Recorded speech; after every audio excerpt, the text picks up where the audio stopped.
Hey, welcome back y'all. Today we're gonna make Cajun style gumbo. We're gonna make it with chicken on andouille sausage, and I'm gonna smother some okra on the side. So it's game day, and I was looking for something that I could just put simmering on top of the stove and forget about it for a few hours. So let's go make gumbo. The ingredients you're gonna need are 2 or more chicken thighs and breasts, fresh garlic, salt and pepper, onions, andouille sausage, oil, okra. I'm using chicken broth and beef broth. I'm using Savoy's roux, cayenne, Italian, and Tony's. All right, the first thing we're going to do is start by cutting up our sausage, and we're going to brown it in this nonstick skillet. Okay, while the sausage is browning, we're going to go ahead and prep our chicken. So right now I have 2 boneless, skinless thighs and 2 chicken breasts. And I'm just going to cut them at an angle into 3 pieces each. I'm going to leave the thighs alone. And I'm going to salt and pepper both sides. Now, you won't need to put very much because we're going to be putting some seasonings into the pot. We're going to flip them over, get all of our sides.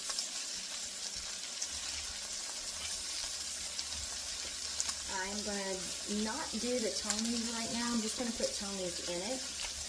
And then I'm just going to sprinkle some salt. I'm not going to go crazy because Tony's also has salt in it.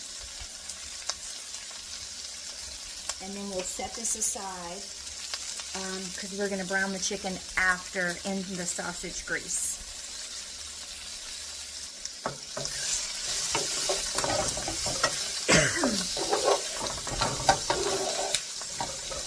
Alright, so this is what you want the sausage to look like on the other side.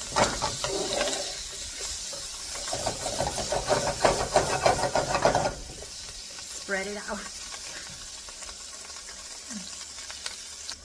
Okay, so while we're waiting on the sausage to brown to swap over the chicken, we're going to go ahead and get the okra going. All you need is a little bit of oil, just a light thin coat on the bottom of your pot. I'm going to be using frozen okra, but you can obviously use fresh. And I'm literally going to pour the bag in there. Sprinkle a little black pepper on it. Turn my heat on really low since it's going to be cooking for several hours. I don't need to put it high at first. I think I'm going to put it on this one. And then I'm going to put a lid on it.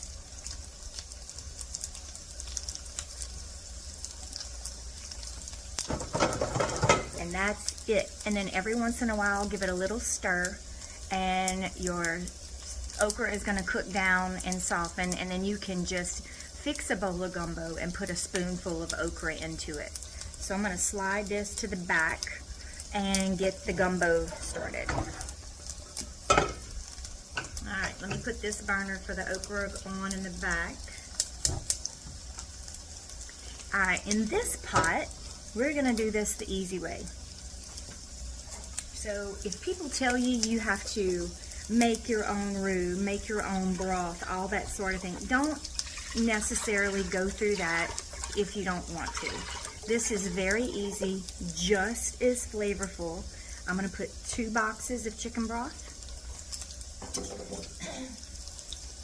and equal amounts of beef broth into the pot. And I'm going to bring it to a simmer. Alright, so now your sausage is ready to remove from the skillet.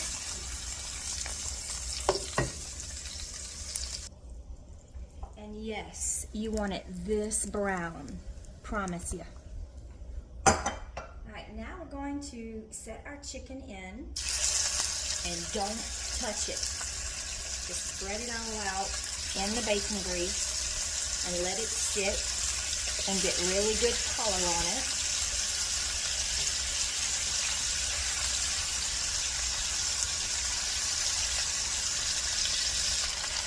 Okay, now we're ready to flip our chicken, and you know you're ready whenever you kind of look underneath and it's a good brown color. So just flip them over and then let them sit and leave them alone until they get really good color on them.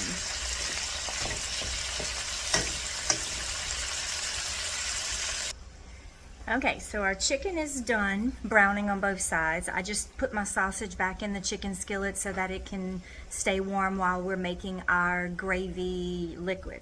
So we have a big box of beef broth. We have 2 boxes of chicken broth.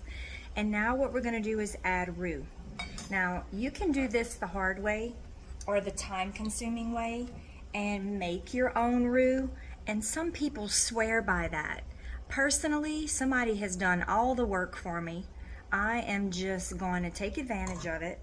You can't go wrong with Savoy's or Carrie's roux, but you do want to choose dark. In our family, that's what I'm used to, a very, very dark roux. Now, you can do this the healthier way and bake your flour in the oven so that it doesn't have all of the oil in it. Sometimes when I open a brand new jar, I'll use the oil that's on the top to start off my chicken or start off my okra.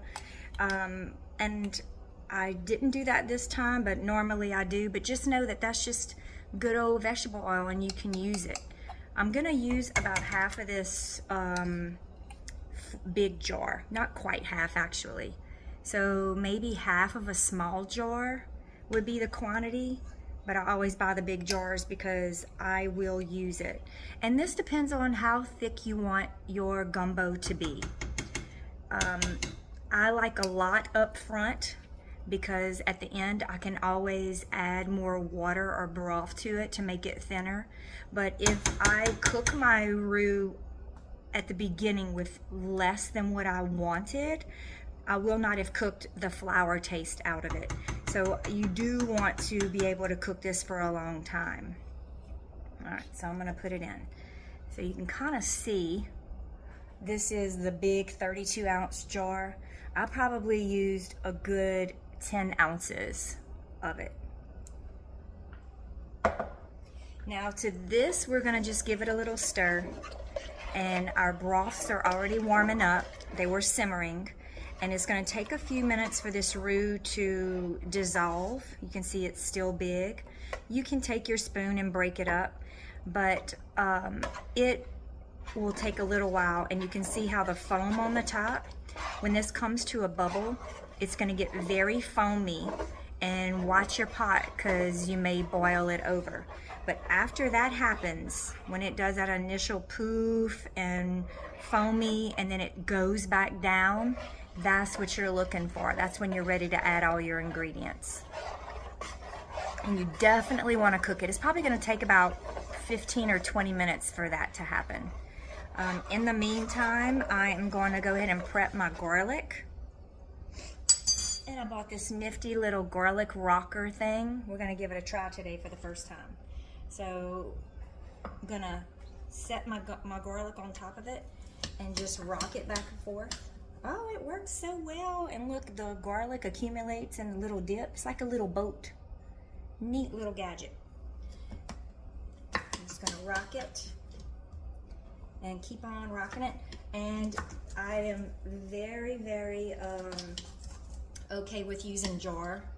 It's just we have some fresh here. That's why I'm using the fresh, which I have definitely used garlic from the jar many times. No big deal. All right, gonna give you my honest review on this. You gotta put some muscle into it so it goes through, but I think it's gonna be easier to clean than a press would, but not easier than just spooning it out of a jar.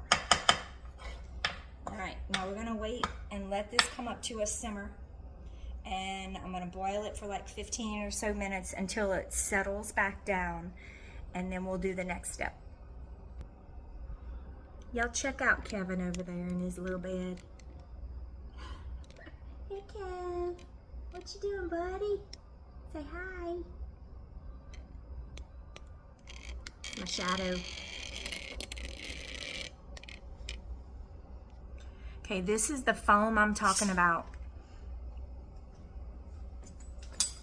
And it's gonna get thicker and thicker, and that's all the flour, and it's cooking. I'm gonna stir it every few minutes.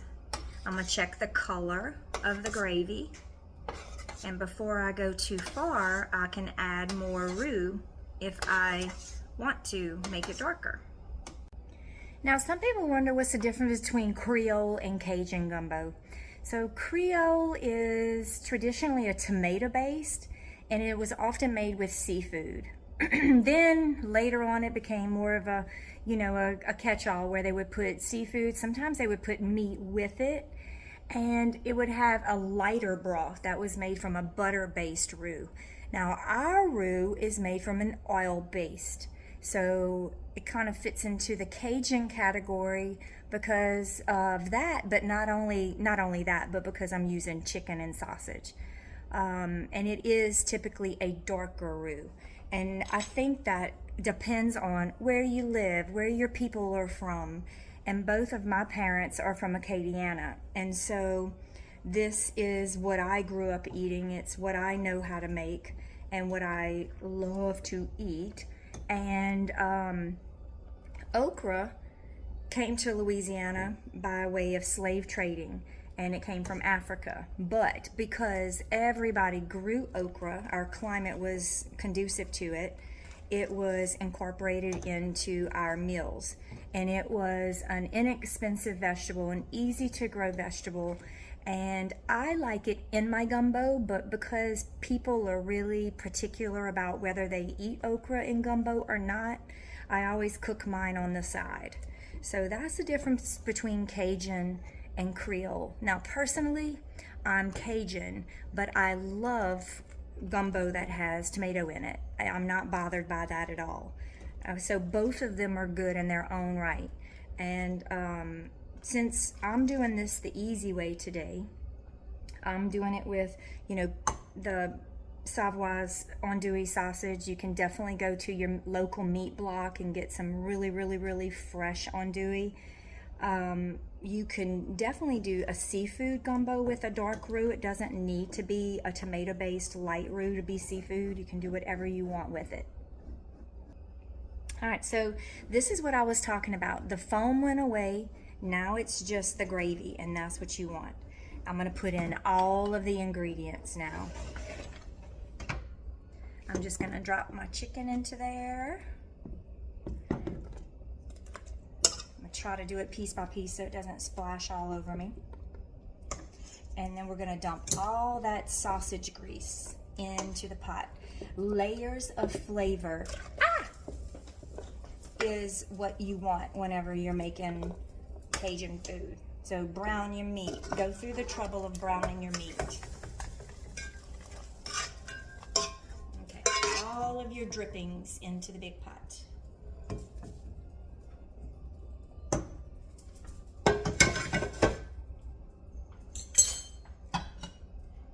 We're going to put in about 2 cups of chopped onions, bell pepper, celery. This is from the frozen bag of cut vegetables. Again, I'm doing this the easy way, but I promise you, in the end, it's going to be just as flavorful. We're going to put in our garlic.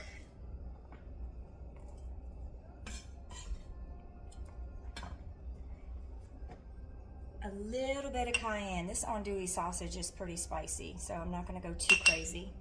I'm going to put a good heaping tablespoon of Italian in it. And then a little bit of Tony's. Not that much. And I'm going to give it a good little stir. And when it comes to a simmer, I'm going to turn the heat down so that it stays at a low simmer for several hours. It's going to get thick. The chicken is going to start to fall apart. The sausage is going to like rinse off, and all that brown coating on it is going to like introduce flavor into your gumbo gravy, and it is going to be delicious. So every few minutes, give your okra a little stir. If you feel like it's sticking, just add a little water to it. Don't put any more oil. When it gets to the end of cooking, I typically take a little ladle of gumbo juice, and that's what I start to smother it down with. But you don't need to put any more oil. And I'm going to give the gumbo a stir every once in a while and just keep an eye on it. But, ooh, I can't wait to eat me a big old bowl of this later.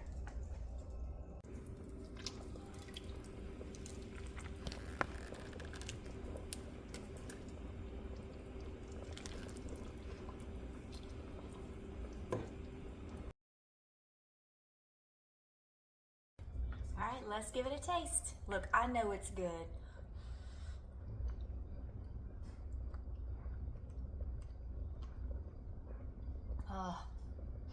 This is just like Louisiana winter, fall in a bowl.